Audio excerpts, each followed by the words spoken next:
Bonjour à cette conférence midi. On a notre conférencière, c'est Audrey Rousseau. Elle est professeure de sociologie au département des sciences sociales de l'Université du Québec en Outaouais. Elle s'intéresse aux politiques de mémoire, aux questions relatives au peuple autochtone, ainsi qu'aux structures d'inégalité au fondement de l'oppression vécue par les femmes. Alors je te laisse débuter la conférence. Merci. Merci énormément, Nérita. Est-ce qu'on m'entend bien? Oui, juste me le dire si jamais il y a un souci avec le micro. Alors, je m'excuse, je vais lire ma conférence. Je ne veux rien oublier et j'ai beaucoup de choses à vous communiquer. Alors, je veux tout d'abord remercier l'Observatoire sur le développement régional et l'analyse différenciée entre les sexes et plus particulièrement Nérita Douvi, la coordonnatrice, pour l'invitation d'aujourd'hui. La réflexion qui suit touche la question des perspectives socio-historiques entourant la stigmatisation des mères célibataires et de leurs enfants en République d'Irlande. C'est tiré de ma recherche doctorale en sociologie poursuivie à l'Université d'Ottawa entre 2011 et 2017, qui visait à expliquer donc cette thèse et comprendre l'expérience et le vécu, le parcours de reconnaissance des survivantes des buanderies Madeleine en Irlande entre 1993 et 2014. Dans le fond, reviendrai un petit peu plus tard là, sur ces institutions religieuses féminines qui ont enfermé et forcé au travail des milliers de femmes et de filles entre le 18e et le 20e siècle, mais avant aussi par souci de transparence. Je tiens à souligner que plusieurs des éléments de ma présentation reprendront presque textuellement certains passages de ma thèse de doctorat. Avant de débuter, j'aimerais aussi reconnaître que nous nous réunissons aujourd'hui sur le territoire ancestral non cédé de la nation Anishinaabe. Pourquoi mentionner cela lorsqu'une présentation traite du contexte irlandais? Peut-être que vous vous demandez ça.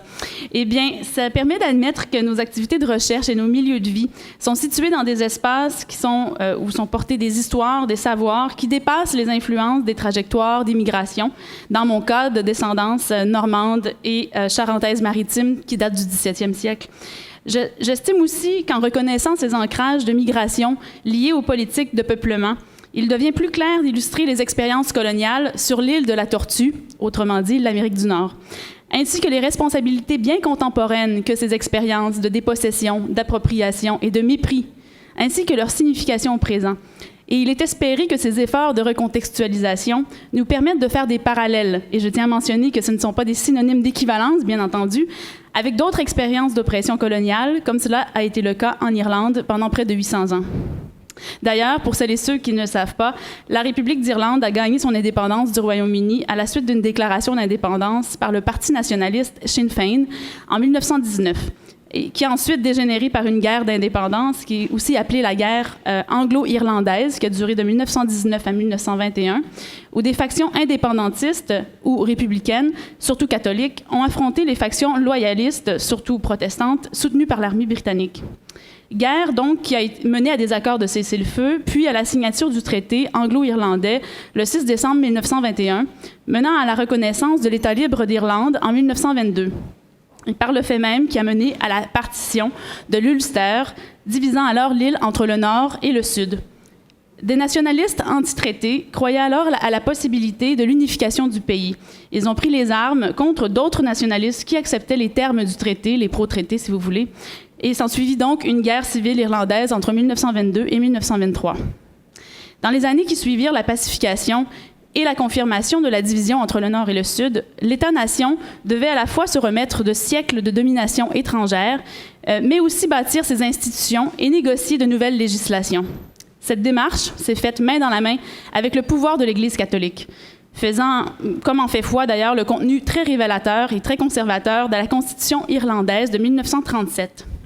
Aujourd'hui, malgré des amendements aux articles les plus sexistes de ce texte fondateur, il est intéressant d'observer que dans l'index de la Constitution irlandaise, le terme « woman » est subsumé sous la rubrique « family », c'est-à-dire que systématiquement, lorsqu'il est question des femmes, il est question de leur rôle au sein de la famille. Les femmes n'ont donc toujours pas, constitutionnellement parlant, en République d'Irlande, d'existence propre à l'extérieur du foyer familial. Durant la période du nation building, dans les premiers tiers du 20e siècle, de nombreuses transformations sociopolitiques et juridiques adviennent. Je ne peux pas rendre compte de ces détails, bien sûr, dans le cadre de l'exposé d'aujourd'hui. En revanche, il est nécessaire de camper ce besoin de distinction de l'imaginaire national irlandais avec celui britannique. Comme l'avancent les travaux du sociologue Tom Inglis, traitant des transformations confessionnelles et socio-historiques au sujet des attitudes et des pratiques de contrôle du désir sexuel et du plaisir en Irlande, il est important d'évoquer le régime moral victorien en vigueur pendant une bonne partie de la révolution industrielle en Angleterre, notamment au sujet des femmes, du mariage, de la sexualité, de la famille. Cette vision de l'éducation dispensée aux femmes et aux filles a profondément marqué l'idée de pureté et d'impureté des corps féminins. L'espace de démarcation central pour le Rescue Movement, ou si vous voulez, le mouvement de dernier secours, organisé donc par les religieux et les laïcs, visait entre autres à réduire les effets de paupérisation et la précarité sociale qui étaient perçus comme un risque de contamination morale pour l'entièreté du tissu social. À cet égard, les travaux de l'historienne Maria Ludi sur la prostitution et les politiques de santé publique anglaises au 19e siècle sont particulièrement, dans le fond, elles illustrent très bien cette idée d'un contrôle à travers la sexualité, notamment par les politiques qui touchent les maladies vénériennes. Et donc aussi qui mêle ces discours, le développement de ce discours qui mêle genre, nation et honte, qui s'est insinué aussi chez les voisins insulaires, si vous voulez, l'Irlande.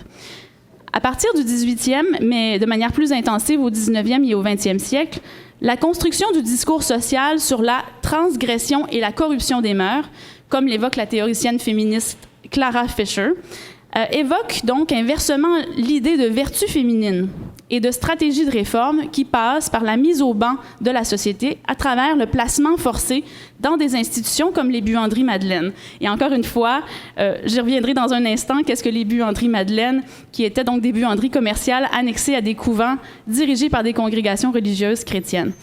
Pour le moment, j'aimerais introduire un autre type d'institution qui s'appelle les Mother and Baby Homes. Souvent d'anciens workhouse anglais qui datent du 19e siècle, mais qui n'avaient plus trouvé d'usage après l'indépendance au 20e siècle. Et donc, ces bâtiments sont convertis pour accueillir les mères célibataires un peu partout sur le territoire de la nation.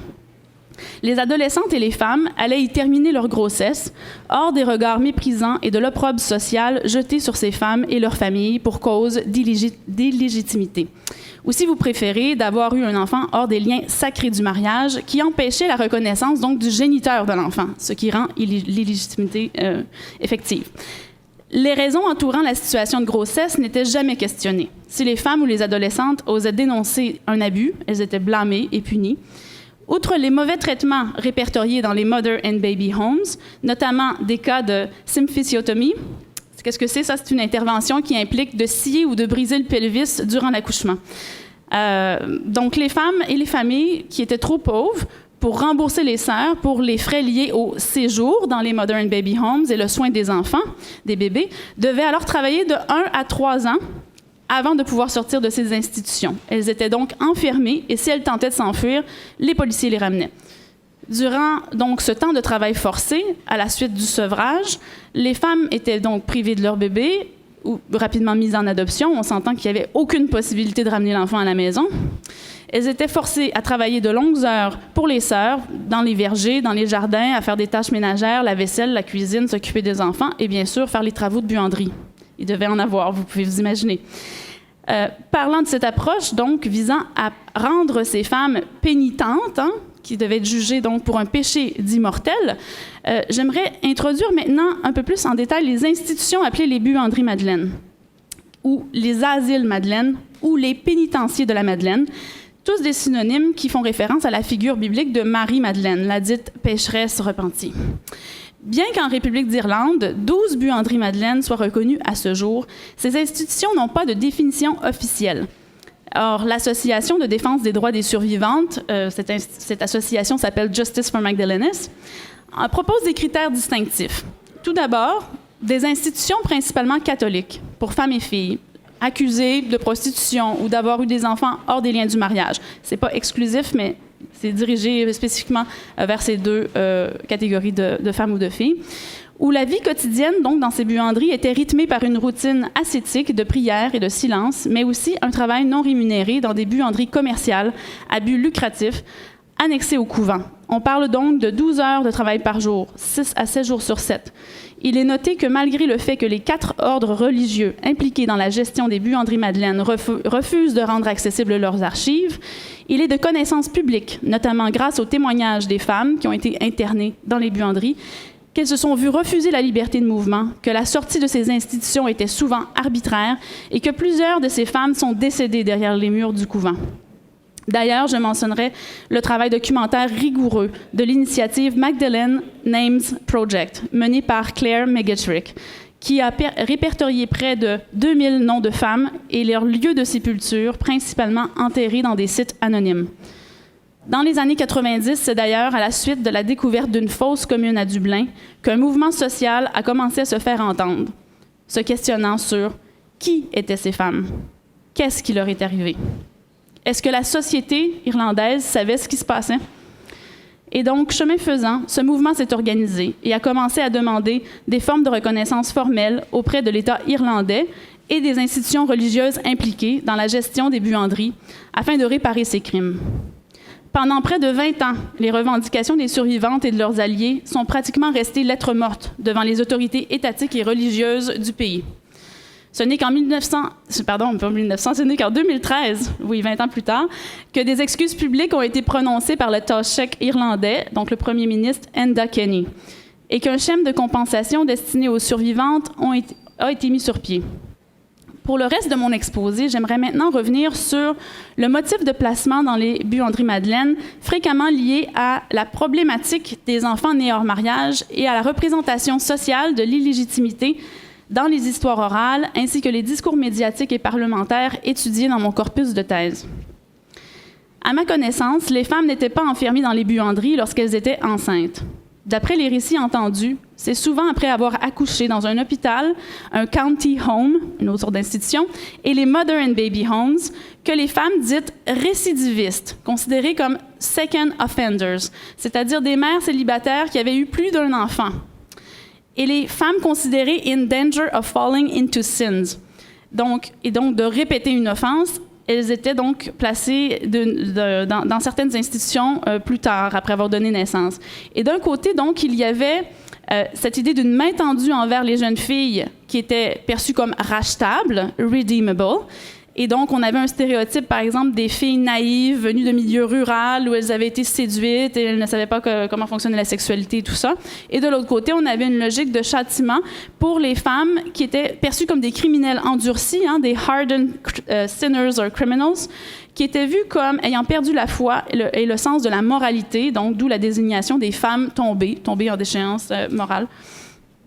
Il est important ici de ne pas oublier que la stigmatisation des mères célibataires implique aussi une dyade avec les enfants à naître et nés dans un contexte de honte sociale et de silence.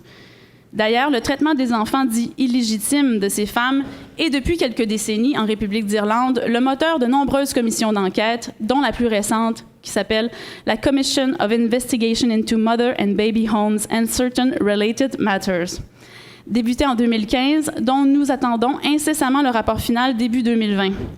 Cet instrument de vérité vise à investiguer les Mother and Baby Homes en Irlande entre 1922 et 1998, notamment eu égard aux conditions de vie et de soins envers les mères et les enfants, les causes et les circonstances de mortalité, le respect des régulations en vigueur, les allégations de discrimination fondées sur la race, le handicap et la religion. En 2017, cette commission a bel et bien confirmé les découvertes faites en archives par une historienne locale, Mme Catherine McCorless, en affirmant la présence de près de 800 dépouilles d'enfants dans une fosse commune, dans une Mother and Baby Home dans l'ouest de l'Irlande. Corrélativement à ce paysage répressif, notons que bien que les chercheurs et chercheuses ayant travaillé sur les buanderies Madeleine savent qu'il y a eu des transferts inter-institutions entre les orphelinats, les Mother and Baby Homes, les hôpitaux psychiatriques, les buanderies Madeleine, etc., les archives des organisations religieuses étant encore gardées privées, très peu de ces réalités peuvent encore être étudiées, ayant pour résultat que les buanderies Madeleine n'ont jamais reçu l'attention d'une commission d'enquête indépendante. Seulement un comité interdépartemental, piloté par le sénateur Martin McAleese, bien connu pour ses positions pro-religieuses, a travaillé entre 2011 et 2013 à documenter l'implication de l'État irlandais dans le système des buanderies.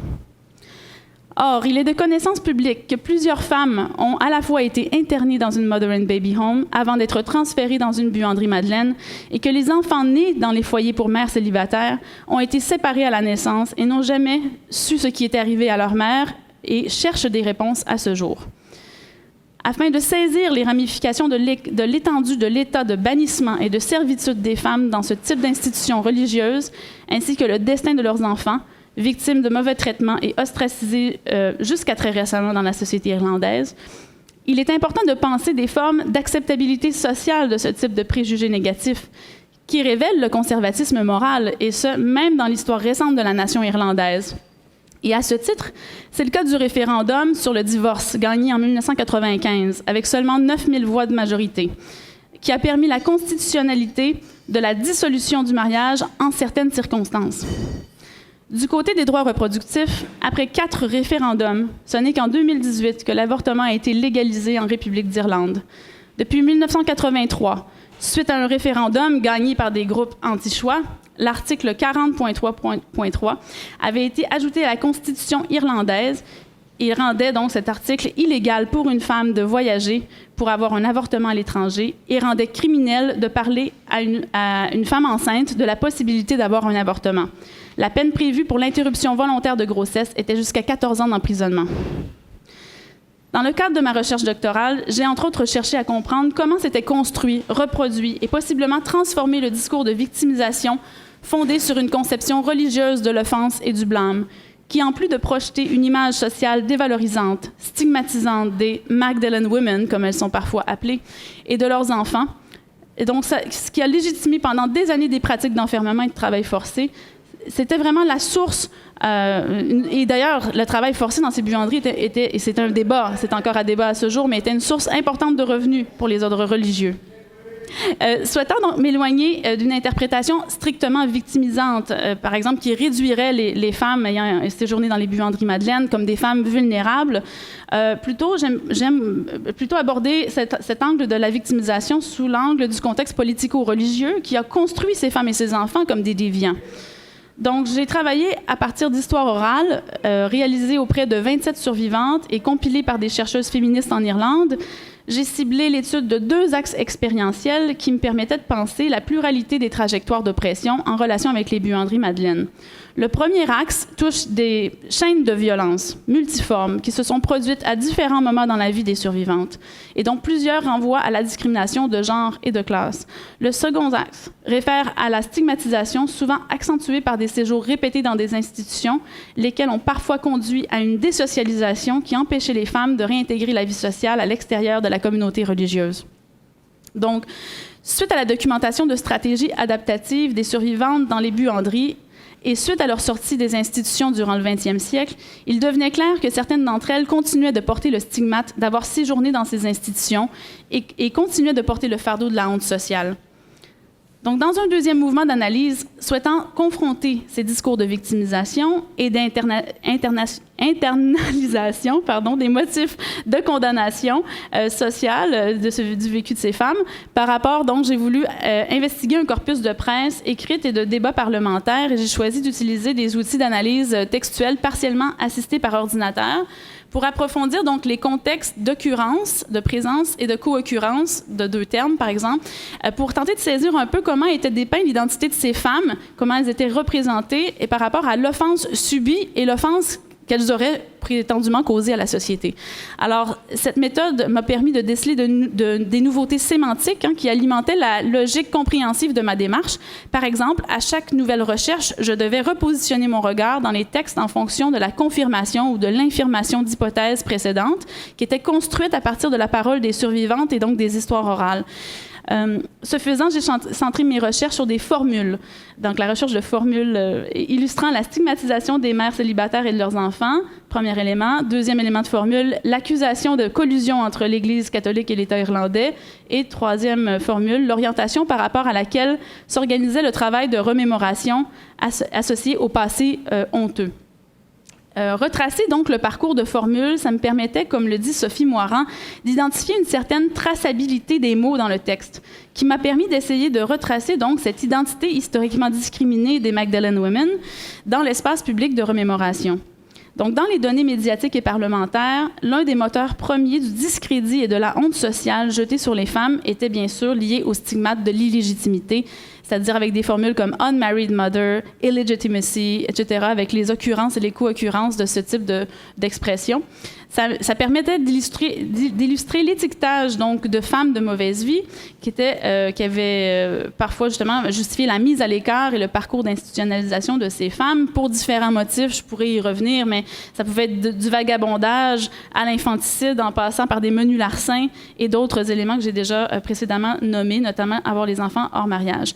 Alors, ces femmes et ces filles avaient pour crime leur genre, les conditions socio-économiques désavantageuses et le contrôle de l'idéologie religieuse sur leur destinée et celle des enfants à naître.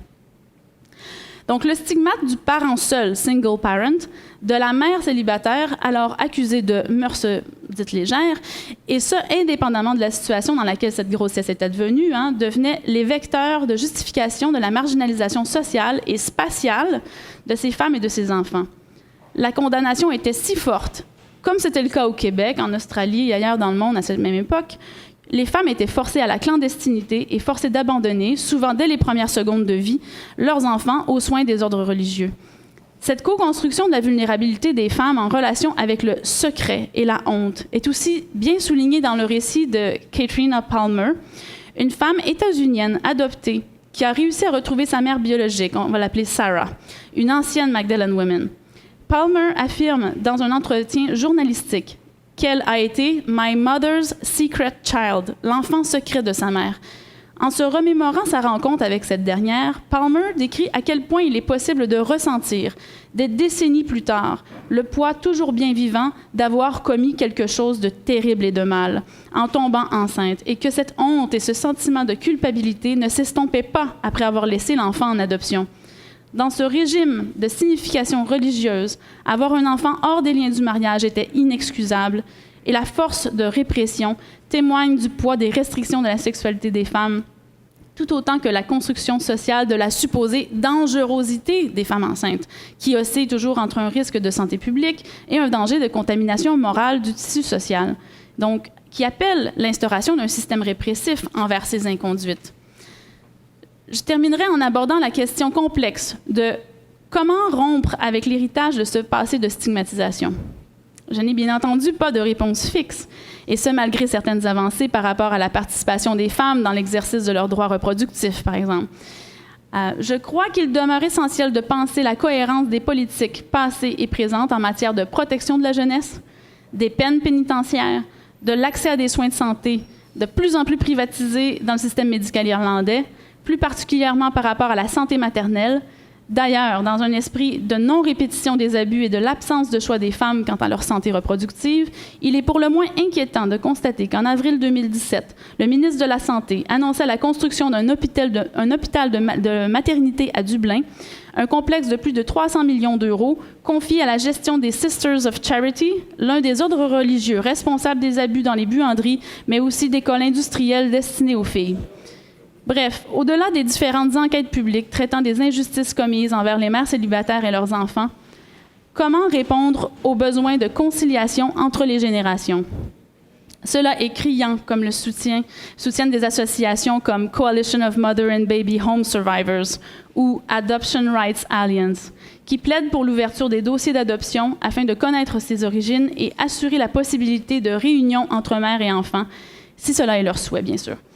Face à ces défis bien contemporains, j'espère avoir la chance, dans un horizon prochain, d'entreprendre une nouvelle recherche sur les liens interinstitutionnels entre les Mother and Baby Homes et les buanderies Madeleine, en travaillant avec l'association Justice for Magdalene Research, avec lesquelles j'ai déjà des contacts. On m'a aussi légué des documents d'archives pour des institutions religieuses de la région d'Ottawa, que j'aimerais bien avoir l'occasion d'étudier dans une perspective comparative. Alors, merci pour votre attention. Désolée d'avoir parlé très rapidement et d'avoir lu mon texte. Je vais répondre à vos questions avec plaisir.